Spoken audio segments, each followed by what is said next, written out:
હેરાન થઈ જાય કામ ધંધામાં બધી રીતે મકાનો 4 વેચ્યા ઝઘડા બંધ થાય જ નહીં ઘરમાં વાતે વાતે ઝઘડા થાય બહુ મજા 3-4 તો મકાન વેચી દીધા. હું એવું કહું છું દાદા કે દુઃખ અને સુખ એક સિક્કાની બે બાજુ છે. સુખ અને દુઃખ.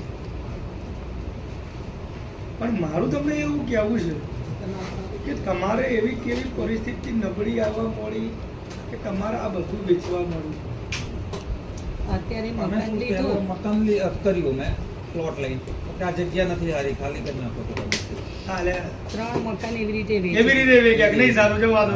અત્યારે કહેતા હતા જ આગળ અત્યારે કહે છે અમે ના પણ મેં વેચો. કીધું મરવું છે તો આ મકાનમાં જ મરવું જે હોય એ મોંઘવારીમાં થાય નહીં ને, લોન માન ભરતા હોય. એક દાદા એક વસ્તુ કે કર્મે જો દુઃખ લખાયેલું છે તો અમારે ભુવાજીને પણ ભોગવવું પડશે. એમાં કોઈ માતાજી ભગવાન કે કંઈ આવવાનું. પહેલી પડતી તમારી ક્યાંથી મારા લગ્ન 2010 થી આવી, 2005 થી આવી. આપણે શું છે પહેલા તો અમારે લગ્ન કર્યા ને અમે તો ત્યાંથી આવી બધી પડતી ખબર જ નથી છે. પડતી પડતી જ અમે ત્યાંથી. હેરાન થઈએ છીએ બરોબર કામ ધંધો નથી આ બધું અમને ખબર નથી પડતી અમને પણ ત્યાંથી જ પડતી.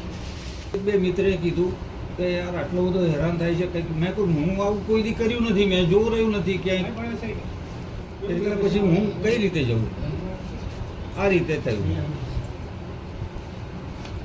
એક વસ્તુ કે ભગવાન માતાજી કોઈને મારી નાખતા નથી. કોઈ પણ દેવ હોય એ કોઈને મારી નહીં નાખતા. પણ વધુ પડતું ભક્તિમાં ગાંડા થવાથી, વધુ પડતું માનવાથી ભૂલો થાય ને. આજે તમે અને હું એ બધા વધુ પડતું માનવામાં દુઃખી થઈ જઈએ. નહીં માનતા એને તો ઘી કેળા. હા હા કેમ કે એને એક પણ દેવની ભૂલો નહીં કરી. ભલે નહીં માનતો હા પણ એને ભૂલો કરી નથી. અને આપણે શું કરીએ કે એક જણાએ બુવાજી કે ભાઈ આ નથી બરાબર જગ્યા છોડી મેલી કે વિધિ કરવી પડશે એટલે તમે વિધિ કરાવો એટલે ઘરના દેરા આપણા નારાજ થઈ જાય.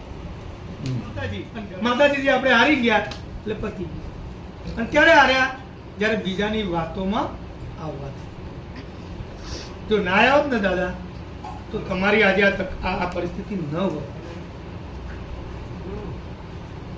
ભગવાન રામ પણ 14 વર્ષ વનવાસ ભોગવ્યો. મીરાબાઈએ ભક્તિ કરી પણ છેલ્લે ઝેરનો કટોરો મળે ને. કોઈ પણ દેવી ગતિમાં તમે દેવી શક્તિમાં આશરો લો ને એટલે એ રસ્તો કઠિન છે પણ એની પરીક્ષામાં પાસ થવું જરૂરી. હા ધર્મરૂપી તમે ખીલો પકડો ને એટલે તકલીફ આવવાની. પણ એ ધર્મરૂપી ખીલાને પકડી રાખો તો કાલીની વેળા વળે. હવે મારું એવું તમને એક જ કહેવું છે કે તમે 4 મકાન વેચ્યા, પરિસ્થિતિ તમારી નબળી આવવા મળી, માણસે દુઃખ આવવા મળ્યું, તકલીફો આપણે આ એક પછી એક આવવા મળી. અને એક ખાડો પડે ને મોટો ખાડો પડે. કઈ વાંધો નહીં. હવે આપણે જોઈ લઈએ કે ખરેખર તમારા દેવની તકલીફ છે કે નહીં. અહીંનું હશે તો તમારે મારા બંનેને ભોગવવું પડે. સમજણ પડી હું કહું દાદા? કારણ કે આ શક્તિનો વિષય છે. અને હું એવું કહું છું કે ભક્તિ રૂપી કોઈ પણ માણસ પડશે ને તો એને પરીક્ષા થશે ને. નહીં માનવા વાળાને કઈ નહીં દેખાય કોઈ પરીક્ષા કઈ નહીં થાય. ભણે એની પરીક્ષા થાય, નહીં ભણતા એની પરીક્ષા થવાની. એટલે તમે ભણવા બેઠા છો કેમ? દેવરૂપીના પાઠ ભણવા બેઠા છીએ એટલે પરીક્ષા તો થવાની ને થવાની. એટલે મહેરબાની કરીને પરીક્ષા એક વખત નપાસ થઈ તો બીજી ફેર આપવાની. પણ આપ્યા પછી પરીક્ષા પાસ થવું ને હદ વચ્ચેથી છોડી દેશો નહીં ભણવાનું. દાદા સમજ્યા ને હું કહું એમાં? એટલે તો 40 વર્ષથી ફરીએ છીએ. કઈ વાંધો નહીં. આજ જો કદાચ જહુ માતાજીના દરબારમાં યુટ્યુબ કે ઇન્સ્ટાગ્રામ વિડીયો જોઈને તમે આવ્યા, પણ મારી તો બધાને વિનંતી છે કે ભુવાજી કે તો જ દુઃખ મટે એવું નથી હોતું. હા બરોબર. તમારી આસ્થા જોડાયેલી હોવી જોઈએ લાઈવ, અને આસ્થાથી પણ મટી જાય છે. તમને અને મને અને બધાને પોતાની ભૂલો ખબર જ છે કે મેં શું કર્યું છે, મારા બાપે શું કર્યું છે, મારા છોકરા શું કરે છે, બધાને ખબર જ હોય ભૂલો. બરાબર, એટલે ચિંતા ના કરશો. દાદા જો આવ્યા હશે ને, જો કદાચ યુટ્યુબ ઇન્સ્ટાગ્રામમાં તો રૂબરૂ આવ્યા છે તમે, તો એને જોવાનું છે. જહું ને જહું માતા તમારું મટાડશે, હું નહીં મટાડી શકું. તમારા બંનેની આસ્થા એક થશે માજી, તો જ મેળ પડશે. બરાબર દાદા? કયું ગામ છે? ધોળકા? ના અમે તો અત્યારે તો અહીંયા ધોળકા રહીએ છીએ. ધોળકાની વચ્ચે કાસિંદ્રા ગામ છે ને, કાશીમલા જોયું. ત્યાં 7 વર્ષથી આ મકાન 7મું વર્ષ ચાલે. ત્યાં ત્યાં લીધું. તમે શું કરતા હતા? ત્યાં મકાન લીધું. વતન કયું આપણું? એ ખબર નથી. કેમ વતન ખબર નહીં? ખબર જ નથી. અમદાવાદમાં પોળમાં રહેતા હતા પોળમાં એમનો રહેતા જન્મ હતા પહેલા, વર્ષોથી. જમાલપુર પોળમાં. પછી કોમી થયું ને એટલે બધા છૂટા પડી ગયા હતા. બરાબર. 25 છે દાદા. હા. 9 થાય જોઈ લેજો ભાઈ. 9 દાદા તમે દુનિયાના છેડે જજો, તમારે એક પૂર્વજનો જ વખો છે. લાખે ખોટું નથી. પૂર્વજનું તમે કર્યું નહીં કર્યું એ તમે જોડો ને, ભુવાજી જોડો ને, માતાજી જોડો ને, જ્યોતિષ્ય જોડો. કરવામાં કોઈ બાકી રાખ્યું નથી. નથી. તમે કરવામાં કોઈ બાકી રાખ્યું નથી. હા હા, સારું કરવા બહુ જે કેમ કરીએ. આજે હર્યું ભર્યું ઘર તમારું વિખરાઈ ગયું એવું મને માતાને લાગે છે. એવું હું માતા કહું છું. તમારા દુઃખમાં કોઈ હાલ ભાગીદાર નથી. નથી. અહીંયા એક પૂર્વજની વાત પકડાય છે. હા. સાંભળી લેજો તમે. તમે કાચિંદ્રા 7 વર્ષથી રહો છો. હા, 7મું વર્ષ. એના પહેલા ક્યાં રહેતા હતા? જીવરાજ વેજલપુર. વેજલપુર. બેજલપુર જીવરાજ. હા. તો ત્યાંથી તમે કેમ અહીંયા કાચિંદ્રા 7 વર્ષ પહેલા રહ્યા?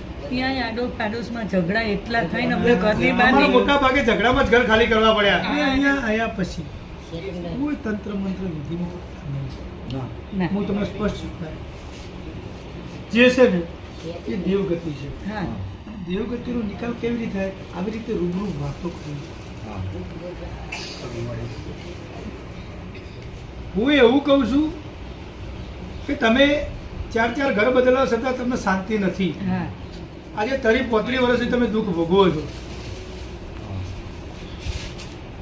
30-35 વર્ષ એટલે તમે છેલ્લા 1998 થી દુઃખ ભોગવો છો. આમ તો લગ્ન કર્યા ત્યારનું જ ખાવાના ફાફા. ત્યારથી જ ચાલુ થઈ ગયું. ખાવાના ફાફા હાવ. અને છોકરાએ માંદા ને અમે માંદા ને મારી માંદા. ચિંતા ના કરશો. આયા છો તો. પગમાં ચંપલે ના હોય એવી પરિસ્થિતિ એમ. અરે હું ભગવાન નથી, પણ મને મારી માતા ઉપર વિશ્વાસ છે. હા. બરાબર? મેં એક પૂર્વજની વાત કરી હતી. બહાર ના ખબર નહીં.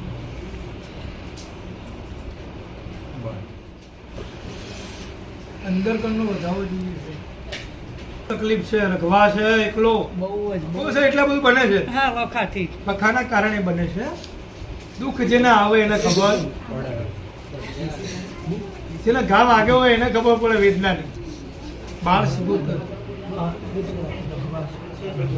અને હું તમને એ પણ કહી દઉં કે બાળ સિગોતર છે ને એ લોહીના સંબંધમાં છે. કોઈ ઘોંઘાટ, કોઈ જગ્યા હા. એવું નથી. કુટુંબમાં હા, લોહીના સંબંધમાં એટલે કુટુંબનો અડી. અડી. તમને ભણી દાદા? તમે ખીલા કયા ઘેર મરાયા હતા? એ અમે પહેલું ઘર બનાવ્યું હતું ને ત્યાં. કે તમે ખીલા મરાયા, પણ ખીલાથી એ દેરું ઊભું રહ્યું નહીં. નથી. ખાડો કર્યો, ખાડામાં જે કરવું એ કર્યું. એવું હું માતા કહું છું. હા, કઈ 4 તમે પાય. દેવને ઘા એટલા માર્યા છે ને કે દેવ રાજી થાય એવું મને લાગતું. પછી આ વરાઈ કરે ને, પણ હવે હા. બહુ વર્ષથી જોવડાવું છું ખરી, પણ વરાવાથી મોટા નુકસાન નુકસાન આવ્યા છે આવશે. ને, એટલે હું જોવડાવું છું ખરી, પણ માર માથેથી વારે ને તો બંધ કરાવું, માર માથેથી વારે તો બંધ કરાવું, એવું કરું છું.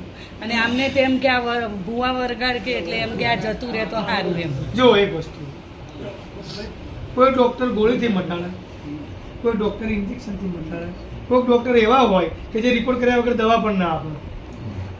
કોઈ રિપોર્ટ આવે તો દવાનું નકા આપવી નથી.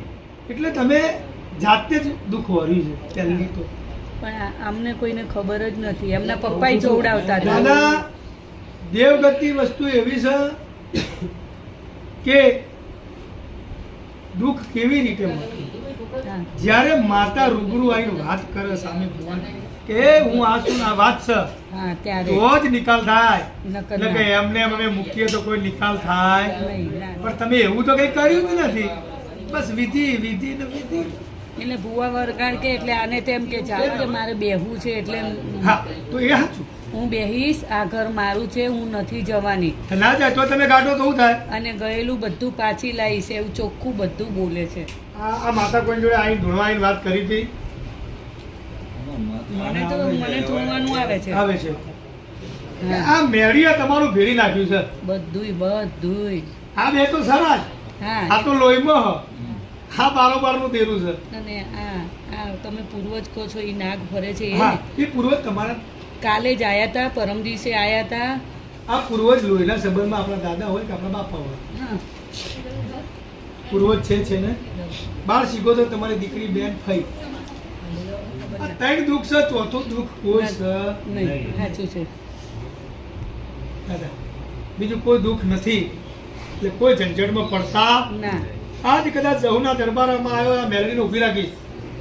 દાદા આ બાળ શીખોતરને હું માતા ઊભી રાખીશ, હા પૂર્વજને હું માતા ઊભી રાખીશ. પણ તમારો એક જ કે મારે તો તું તારો તો. તારે કઈ તો મટી જશે. આપણે એક પણ બહેનું નથી વાળવાનું, એક પણ ખાડો નથી કરવાનો, એક જ એક વિશ્વાસથી મટાડવાનું છે. આ એ પછી મેલડી એમ કહે છે કે હું જવાની નથી કે અરે એને પૂજવી હશે તો પૂજીશું, પેલા સારું તો કરવા દો. હા સારું કરો બરોબર છે. હાજી એમને એમ હું કાઢી દઉં? ના ના ના, આ વાત આવશે ને? હા આવશે આગળ. આવશે જ.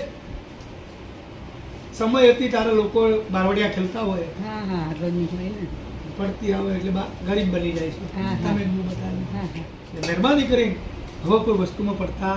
નહીં ના દાદા જો બીજું મને સારું થવામાં રસ છે, કોઈના ઘરે આવવામાં મને બહુ રસ નથી. હા પણ તમે એમ હસીને આવો કે ભુવાજી જે 40 વર્ષમાં બગડ્યું એ હા. અમારું 4 મહિનામાં થઈ ગયું, હા 4 વર્ષમાં થઈ થઈ ગયું, ગયું. તો હું આવીશ. હા હા એ સિવાય તમારી ચા પણ પીશ નહીં. સાચો રસ્તો મળે ને ત્યારે સારું થઈ જાય. હું વાળવામાં ને એમાં માનતો નથી. હું સારું કરવા માંગુ છું. હા તમારા વતી તમારા દેવને હું કગરીશ, હા બરાબર. પણ 3 વખા છે. હા તઈ છોકરી દરવાજા પાસે છોકરી આવીને ઊભી રહે છે એ કે 12 શીખોતર છે. એ ને. એ 12 શીખોતર છે. 8 વર્ષની છોકરી આવે છે. એ 12 શીખોતર છે. હવે તમારે બધું બંધ થઈ જશે. હવે તમારા કામ સારું થશે.